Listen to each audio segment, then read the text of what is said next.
Hello guys, तो क्या हाल सब, क्या आशा करता हूँ सब ठीक होंगे। तो गाइस, सबसे पहले welcome back to my channel. तो गाइस, आज की वीडियो हम बात करेंगे मलेशिया के अंदर जॉब की क्यों इतनी शॉर्टेज हो रही है। बहुत सारे भाइयों के मैसेज आ रहे हैं कई दिन से और कमेंट भी आ रही है। तो एक भाई की कमेंट आई है, जैसे कि मैंने कल का वीडियो बना था उसी के ऊपर एक कमेंट आई है। कमेंट हम आपको दिखा देता हूँ, थोड़ी सी फनी है लेकिन जो बात सच्ची है भाई ने बताई है। तो कमेंट आप स्क्रीन पे देख लेना। देखो, ये भाई बोल रहा है, भाई सबको हाथ जोड़ के विनती है, विक्की सर जो बता रहे हैं मलेशिया के बारे में 100% सच है। मैं खुद मलेशिया में हूँ, हालात बहुत खराब है। ये भाई बोल रहा है जिसके पास वीजा है, परमिट है, वर्क परमिट है, उनको भी काम नहीं मिल रहा है। जिस लोकेशन में मैं हूँ ना फिलहाल, यहाँ पर भी काफ़ी बंदे जिनके पास काम नहीं है। जैसे काफ़ी सारी बड़ी बड़ी जो ग्रोसरी मार्केट थी उनमें काम मिल जाता था। जो फ्रेश मार्केट होती है सब्जी वगैरह की, ग्रोसरी मार्केट होती है, उनके अंदर काफ़ी जॉब थी पहले। और जैसे ये जो शॉपिंग का काम होता है, जो पार्सल वगैरह भेजते हैं, उनके अंदर भी काम होता था। जो पार्सल वगैरह की जो कंपनियां मलेशिया के अंदर जो फेमस है, जीएनटी, लालामो और काफ़ी सारी कंपनियां हैं जो पार्सल वगैरह भेजती है, जो ऑनलाइन ऑर्डर करते हैं, वहाँ पर तकरीबन लोकल आदमी ले लिए। क्योंकि मलेशिया के अंदर बहुत सारे ऑपरेशन हुए थे, इमिग्रेशन ऑपरेशन, क्योंकि जो यहाँ के लोकल आदमी थे ना, उनके पास काम नहीं था। लॉकडाउन, जैसे लॉकडाउन खुला था, उनके पास जॉब नहीं थी। तो काफ़ी सारे ऑपरेशन हुए थे, बहुत सारे, मतलब जहाँ पर इलीगल वर्कर थे उनको पकड़ के जेल में डाल दिया था, वापस भेज दिया था। आउट पास ओपन किया था इन्होंने, स्पेशल पास भी ओपन किया था, लेकिन अभी फिलहाल स्पेशल पास ओपन है, जिस भाई को जाना जा सकता है। और मलेशिया के अंदर इस वक्त जॉब वैकेंसी नहीं है मेरे भाई। इसकी जो वजह है, वजह मैं आपको बता देता हूँ क्या है।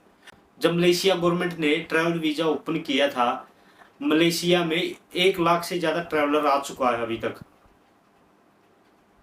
1 साल के अंदर 1 लाख से ज़्यादा ट्रैवलर आए हैं जो वापिस नहीं गए, जो मतलब कहीं ना कहीं काम पे लग गए। और दूसरी वजह है, 2022 में जब मलेशियन गवर्नमेंट ने रीहायरिंग ओपन की थी ना, वैसे तो ये जो 2020 से ही चली हुई है, लेकिन इन्होंने एक्सटेंड करके 2022 तक ले आए थे। और अभी 2023 तक चला हुआ ये सिस्टम रीहायरिंग वाला। मतलब जिनके पास वीज़ा नहीं है ना, जिस किसी भी कंपनी में काम कर रहा है, मतलब चाहे 10 आदमी काम कर रहे हैं, 5 आदमी काम कर रहे हैं, जिस भी कंपनी के अंदर, अगर उनके पास परमिट नहीं है, उसी कंपनी का वीज़ा लेके काम कर सकते हैं। तो मलेशिया की गवर्नमेंट ने सभी कंपनियों को इसकी छूट दी हुई है। आप अपने वर्कर को अपनी कंपनी में परमिट दे सकते हैं। एक ये वजह है, काम नहीं मिल रहा। जो ट्रैवल वीजे पे मलेशिया में आ रहे, खासकर उनको काम नहीं मिल रहा। और ये भाई ने कमेंट किया है, जिनके पास परमिट नहीं है ना, उनको तो काम मिल ही नहीं रहा, लेकिन जिनके पास परमिट है उनको भी काम नहीं मिल रहा। इसकी वजह है, जो इलीगल वर्कर थे, जो जैसे कंपनियों के अंदर उन्होंने अपने परमिट अप्लाई किए ना, तो जितनी भी कंपनियां थी उनको वर्कर यहीं के यहीं मिल गए, उनको बाहर से बुलाने की जरूरत नहीं पड़ी। तो यहीं के यहीं जो इलीगल वर्कर थे उनको परमिट में कन्वर्ट करके अपनी कंपनी के अंदर लगा लिया। और कुछ, जब मलेशियन गवर्नमेंट ने ट्रैवल वीजा ओपन किया था, उस वक्त काफ़ी सारे ट्रैवलर आए, खासकर बांग्लादेश से, पाकिस्तान से इतना ट्रैवलर आया है जो वापस नहीं गया, वो यहीं पर काम पे लग गया। और बहुत सारे बंदे हैं ना, रूम पे बैठे हुए 2-2 3-3 महीने से, जो ट्रैवल वीजे पे आए हुए, उनको काम नहीं मिल रहा। तो मेरी भी आप सभी भाइयों से हाथ जोड़ के विनती है, चाहे वो इंडिया से हो, पाकिस्तान से हो, बांग्लादेश से हो, जो भी मेरा वीडियो देखता है ना, आप ट्रैवल वीजे पे नहीं आए मेरे भाई। अगर आपको काम करना है तो कॉलिंग वीजे पे आए। और कुछ भाइयों के कमेंट है, उनके आंसर दे देता हूँ। तो कमेंट देख लेते हैं। कुछ 2-4 भाइयों ने कमेंट किया हुआ है। मैं जो वीडियो के अंदर जो कमेंट का रिप्लाई देता हूँ, इसलिए मैं देता हूँ क्योंकि मैं आपके व्हाट्सएप पे कई बार मैं जवाब नहीं दे पाता, क्योंकि मैं भी काम करता हूँ। तो ये एक भाई बोल रहा है, इलीगल तरीके से मलेशिया एजेंट ने भेज दिया था, फाइन कितना होगा? भाई फाइन आपके ऊपर डिपेंड करता है, आप मतलब कितने साल हो गए आप मलेशिया में। अगर आप 1 साल से नीचे है ना, 1 साल से नीचे है, तो आपका 600 रिंगिट फाइन लगेगा। उसके अलावा आपकी टिकट होगी। ये है, मतलब 1500-2000 रिंगिट में आप वापिस जा सकते हैं अगर आप इंडिया से हैं। दूसरी, और अगर आप 1 साल से ऊपर है, 1050 लगेगा। अगर 2 साल से ऊपर है, 2100 रिंगिट लगेगा। अगर 2 साल से ऊपर है, मतलब 3 साल हो गए, आपको 3100 रिंगिट लगेगा। उसके बाद फिर आपका 1000 रिंगिट बढ़ता चला जाएगा स्पेशल पास का। तो वो आपके ऊपर, आप कितने दिन इलीगल रहे। एक भाई बोल रहा, भाई हम हस्बैंड वाइफ आना चाहते हैं, क्या मलेशिया फीमेल के लिए सेफ है? देखो भाई, अगर आप ट्रैवल वीजे पे आएंगे ना तो सेफ नहीं है, मैं पहले बता रहा हूँ। सेफ नहीं, आप कहीं भी रहेंगे मलेशिया में ट्रैवल वीजे पे, अगर आप यहाँ आके काम करेंगे, आप ये सोचेंगे वर्क वीजा लग जाएगा, इतना जल्दी नहीं लगता मेरे भाई। इधर 3-4 साल से जो इलीगल थे उन्होंने अपने परमिट अप्लाई किए थे, उनके परमिट नहीं आए हैं। आप नए आएंगे, हस्बैंड वाइफ साथ में आएंगे और वो भी ट्रैवल वीजे पे आएंगे, तो आपका परमिट जल्दी से नहीं लगेगा और काम भी नहीं मिलेगा, काम ही नहीं है। एजेंट आपको लेके आएगा भगा के, पैसे खाने के चक्कर में वो लेके आपको छोड़ देगा, यहाँ पर फंस जाएंगे। दूसरा भाई बोल रहा है, ये भाई कंस्ट्रक्शन लाइन में खुद का वीजा कौन सा होता है? देखो भाई, खुद का वीजा होता है, खुद का वीजा एक तो जैसे प्रोफेशनल वीजा हो तो काफ़ी एक्सपेंसिव होता है। जो काम करने वाले आते हैं वर्कर, उनके बस का नहीं होता, जिसने बिजनेस करना वही ले सकता है प्रोफेशनल वीजा।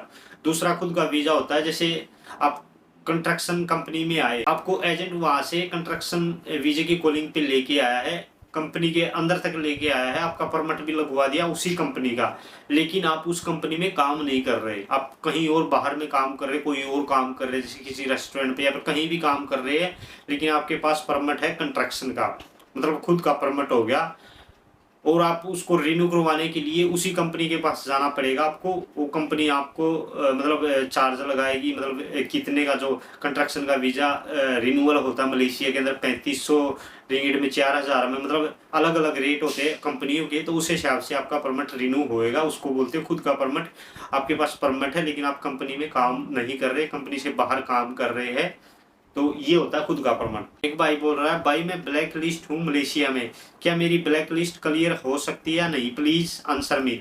देखो भाई, अगर आप मलेशिया में हो, आप ब्लैक लिस्ट हुए हो, तो आप जिस भी कंपनी में काम कर रहे हैं ना, आपका बॉस जेन्युइन होना चाहिए। अगर आपके बॉस की आगे मतलब आगे पहुंच है, इमिग्रेशन तक पहुंच है, वहां पर उसका कोई बंदा है, तो आपका बॉस क्लियर करवा सकता है। अदरवाइज आप किसी एजेंट के चक्कर में पड़ेंगे तो आपकी ब्लैक लिस्ट क्लियर नहीं होएगी भाई।